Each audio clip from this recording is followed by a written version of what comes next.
নমস্কার বন্ধুরা, আর জি কুকিং চ্যানেলে আপনাদের সবাইকে স্বাগত। আজকে নিয়ে হাজির হয়ে গেলাম সুজির মতিচুর লাড্ডু রেসিপি নিয়ে। সামনে রাখি পূর্ণিমা, বাড়িতে ঝটপট অবশ্যই কম খরচে বানিয়ে নিতে পারেন। তো চলুন শুরু করা যাক। আমি একটা বাটির মধ্যে 1 বাটি সুজি দিয়ে দিচ্ছি।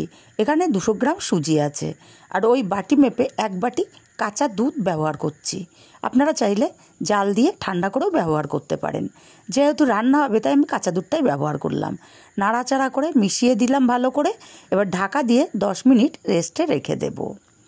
10 মিনিট পর ঢাকাটা খুলে নিলাম। সুজিটা ফুলে অনেকটাই কিন্তু বেড়ে গেছে। আবার একটু ভালো করে নাড়াচাড়া করে দেব।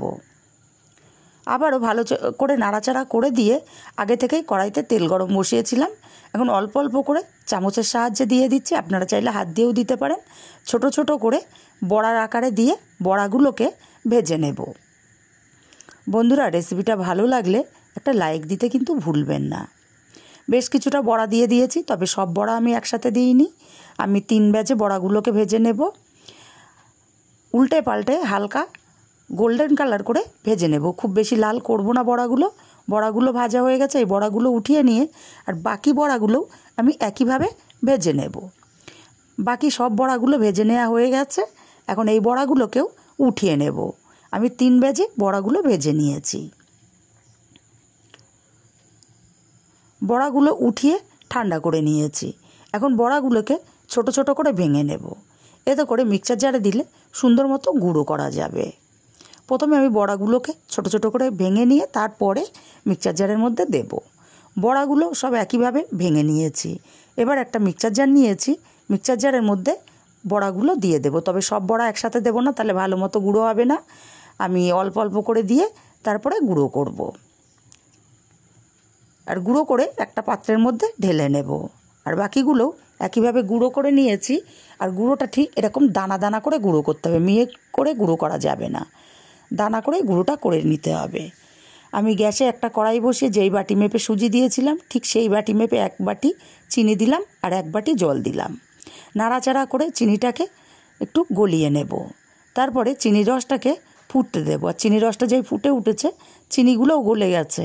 এইভাবে আমি আরও 1 মিনিট চিনির রসটাকে ফুটিয়ে নেব। 1 মিনিট ফুটিয়ে নেওয়ার পরে এখানে একটু অরেঞ্জ ফুড কালার দিয়ে দিলাম। এটা টোটালি অপশানাল। ফুড কালারটাকে দিয়ে নাড়াচাড়া করে আরও 1 মিনিট ফুটিয়ে নেব। আরও 1 মিনিট ফুটিয়ে নেওয়ার পরে এখানে দিয়ে দেব সুজির গুঁড়োটা। আর সুজির গুঁড়োটাকে দিয়ে ভালো করে নাড়াচাড়া করে রান্না করে নিতে হবে। দেখুন, ভালো করে নাড়াচাড়া করে দিয়ে এখানে দিয়ে দেব এলাচের গুঁড়ো। আমি 3টে এলাচ গুঁড়ো করে নিয়েছি শিলনোড়াতে। এলাচের গুঁড়োটাকে দিয়ে নাড়াচাড়া করে 2 মিনিট রান্না করে নেব। আর 2 মিনিট রান্না করে নেওয়াতেই কিন্তু পারফেক্টভাবে আমার লাড্ডুর ডোটা তৈরি হয়ে গেছে। এখন এখানটায় কিছুটা চারমগজ দিয়ে দিলাম। চারমগজটাকে দিয়ে ভালো করে নাড়াচাড়া করে মিশিয়ে নিতে হবে।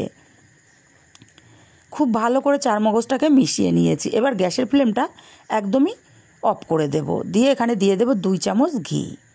এই গরম অবস্থাতেই ঘিটাকে খুব ভালো করে মিশিয়ে নিতে হবে।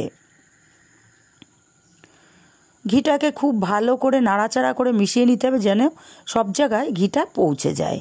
এইভাবে নাড়াচাড়া করে মিশিয়ে নিয়ে কড়াইটাকে নামিয়ে হালকা ঠান্ডা করে নিতে হবে। পুরোপুরি ঠান্ডা করলে লাড্ডুগুলোর শেপ দেওয়া যাবে না।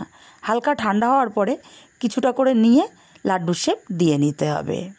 দেখুন, একটা লাড্ডু আমার তৈরি হয়ে গেল। আপনাদের সাথে কথা বলতে বলতে আমি আরও একটা তৈরি করে নিয়েছি। আর একইভাবে সব কটা লাড্ডু আমি রেডি করে নিয়েছি। রেসিপিটা কেমন লাগলো কমেন্ট করে জানাতে ভুলবেন না। ভালো লাগলে কাছের আত্মীয় স্বজন বন্ধুবান্ধবের কাছে শেয়ার করতে ভুলবেন না।